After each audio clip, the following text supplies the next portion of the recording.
This is how my story begins. My Uncle Ben and Aunt May raised me like a son. They never had much money, though. I thought my powers could help make up for that. The last time I saw Uncle Ben alive, we argued. I took out my frustration in the ring. Poor Bonesaw never even saw me coming. No more Mr. Nice Guy! The fight promoter cheated me, so I didn't think it was my problem when he got robbed. Somebody! Stop him! 12 Henry, call back on that 187 in connection with the carjacking at the 42nd Street Library. 10-4. Suspect is believed to be a member of the Skulls gang. Proceed with caution.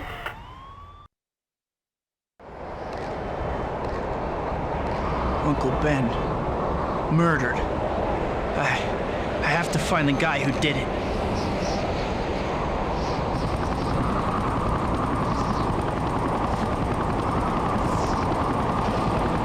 There's nothing Peter Parker can do at this point. But Spider-Man is a different story.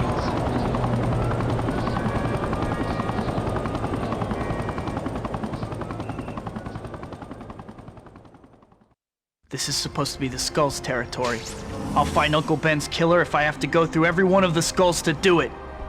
And thus it begins. We just picked up one of the hidden combos, of which there are many in this game, and we will be collecting them all because they're very useful to actually completing the game without getting your ass handed to you. On top of this building is our first secret, and our first two enemies. This game has a 3-hit combo system, just like the two Spider-Man games on the PS1, but the combos are a lot more complicated and involved this time. Oh yeah, and we can still shoot impact webbing. Thank you so much. You saved my life. Don't worry about it, lady. I gotta go. Wait, before you go, I lost my purse on one of the rooftops around here. On a different rooftop? Yes. Different from this one? Yes. Are you serious? Are you taking some kind of tour of city rooftops? Yes. Okay, whatever. I'll find your purse for you. Thank you. Spidey directly channeling the thoughts of the player during that cutscene. The purse is over here just behind this billboard. I mean, it's like the only billboard around, so you figure it might be good to search next to it. Since this is an optional task, it doesn't bother me that they don't give you a hint on where to go. There are 2 more thugs patrolling this rooftop. There are 16 thugs in this level in total. We're not going to be fighting them all. Just the ones directly in our way. They didn't know anything, but I'm just getting started. Here's a purse. I'd better hurry so I don't lose the trail of that killer.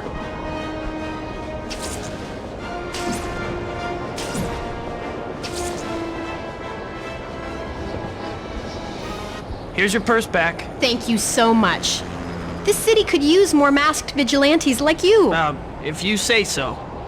Try to stay off rooftops from now on. A lot of gang members seem to hang out up here. I will. Thanks again.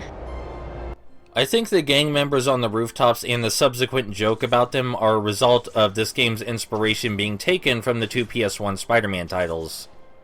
Right now we're headed toward another secret. This is the last one in the level, though.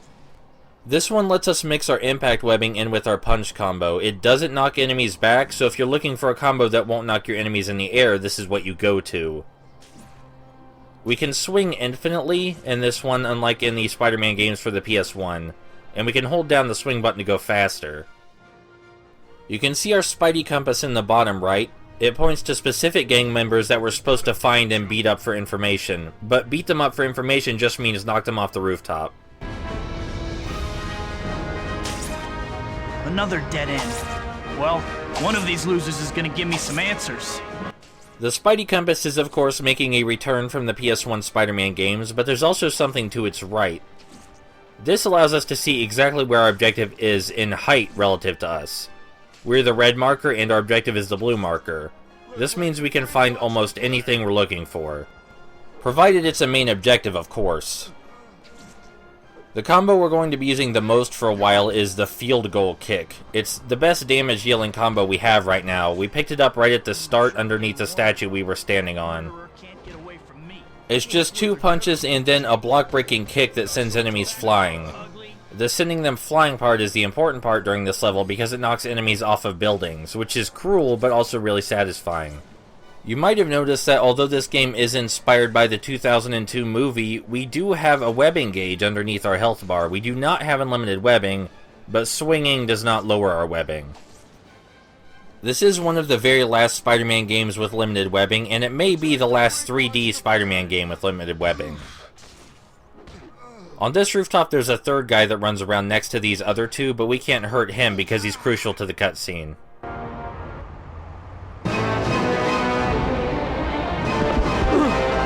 A carjacker killed an old man earlier today. The killer's a skull. Where is he? I can't tell you. He killed me. What makes you think I won't? Ah!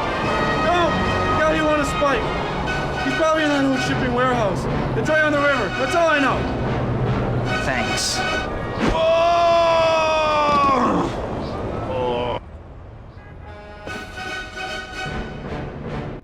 I'm glad that Spidey could understand that man's ridiculously incoherent mumbling, because I sure couldn't.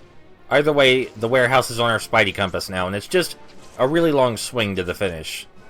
I said we could hold down the swing button to swing faster, and yes, that is true, but it also makes it more difficult to turn. If we swing slower, we can turn much more accurately. However, you can always just jump and let go of your web line to change your direction instantly, so that works too. I tend to prefer that option. Sounds like the police are closing in. They can have whatever's left after I'm done.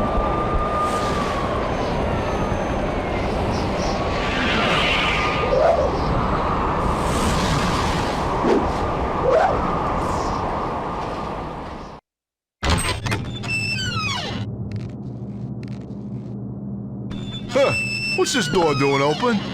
Man, people gotta be more careful. The cops could show up at any time.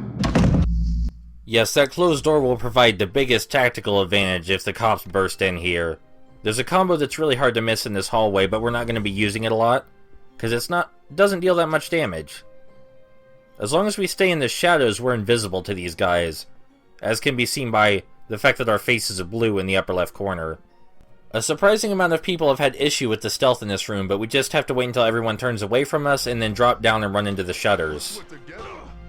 We can't stealth past this point because everyone will see us, but in that first room we can avoid combat entirely. You did see me use that new combo just a second ago, by the way, the backflip kick. This guy with the red shirt has a gun. So we're going to use our web dome courtesy of the PS1 games and take out the red guy first so he can't shoot us.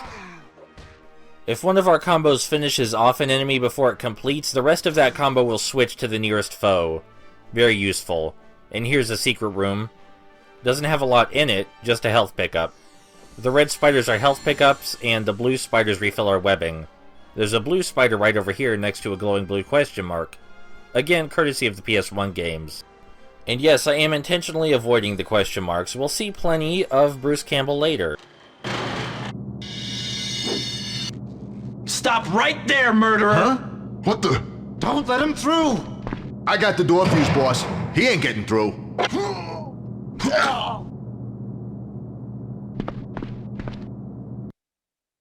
The guy with the red shirt in this room also has a gun, so we're going to want to take him out first, after we fling him away from everyone else by using our web dome. We don't have many combos yet that knock multiple people down on command. Those are going to be very useful later, but we don't have them yet. So instead we're going to be jumping in the air a lot and landing on people's heads. This knocks at least one person over instantly and buys us a little bit of time. Gives us less enemies to worry about. Right up here this guy will try and drive a forklift into us. Die! If that forklift hits us, we will die instantly. We want to jump over this fire because it will hurt us, even if it's only a little bit. That forklift can be hard to see coming the first time. I can't let anything stop me. I have to find a way to shut off the power so I can get through. That should do it. Now to find the guy who killed Uncle Ben.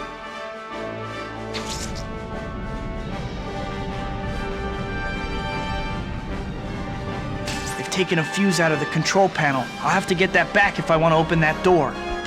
In small rooms with enemies like this one, it's best to use attacks that knock them in the air or knock them over as quickly as possible.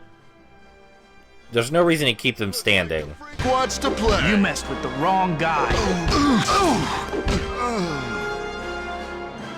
You ain't getting this fuse. Better take off while you still can. Easy to say that behind a locked door, coward. There was a vent in the previous room, but we can't climb it yet until we get rid of the electricity surging through it. That takes care of that. Now to get that fuse. So this game controls almost exactly like the PS1 games. The button layout is the same in everything. There's even an option to use the control pad. So the analog stick control is not the greatest in the world, but it works. This guy we're about to fight with the fuse, he's the first character that can block. Now, only some of our attacks are block breaking, usually the last attack in our combo. And those are the attacks that actually deal damage to him. If we're lucky, we can catch him off guard and hit him with our second attack too, but that's not likely. I'm gonna tear you to pieces. This fuse should get that door open. This is where the fuse goes. Now I've got you. The most challenging part of this level is over. The only thing really left to worry about are a few enemies in the final room, but our web dome will make sure that we get the proper space to deal with them. We're going to finally get our first crowd control combo in the next level, and we're also going to get an upgrade to our web dome. So, the next level is all about crowd control is what I'm saying. Even though we don't have the best utilities to take on 3 or more goons at a time, it's still better to have them all together than have some of them behind our back. So this is preferred right here.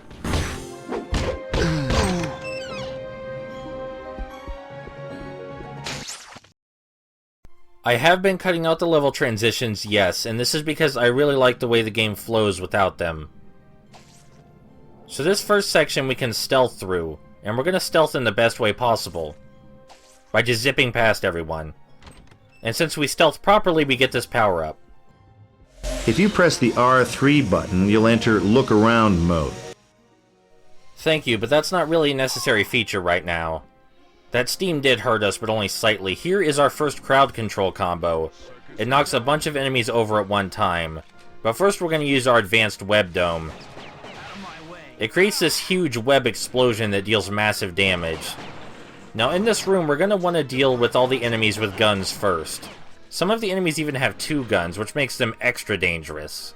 And here's the crowd control combo in action. We can knock over any number of enemies in front of us with that, there's no limit to it. This green-shirted guy has 2 guns, so we're going to take him out first, going to single him out. He has a lot more health than the others as well. Crowd control combo again. Very useful. It is very easy to die in this room, so we needed to adapt to our new abilities quickly. Thankfully, there are 2 health pickups that we can grab. This game is not short on health pickups or webbing pickups. Sometimes you just have to know where to look. And finally, one of them dropped the key, so we can go fight Uncle Ben's killer. It doesn't tell us which door the key goes to, and there's no compass, but it's the door with the giant flashing red light. This hallway leads straight to Uncle Ben's killer, so that was all of the level except for the boss. For when I need it.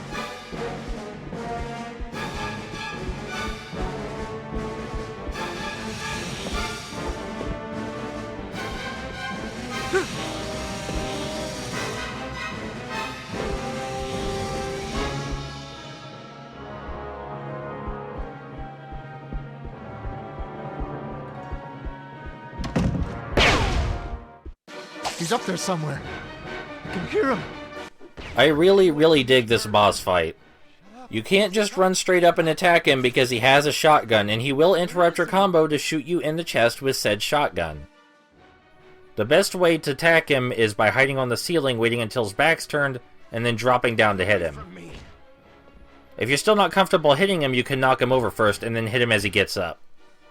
If you always hide on the ceiling and wait for just the right moment to strike, you can do this without getting hit a single time.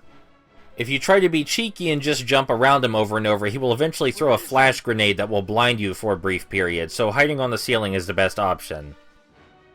You can also hit him with your impact webbing, but using your combos is just way faster.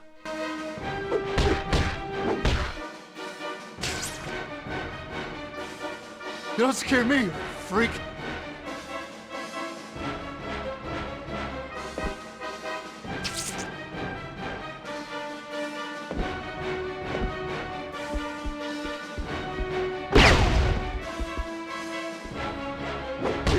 I got you now, you jerk.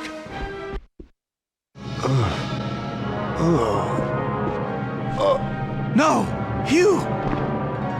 Not you! Stay back! I'm warning you, you psycho! I could have stopped you at the fight promoter's office. I could have saved Uncle Ben.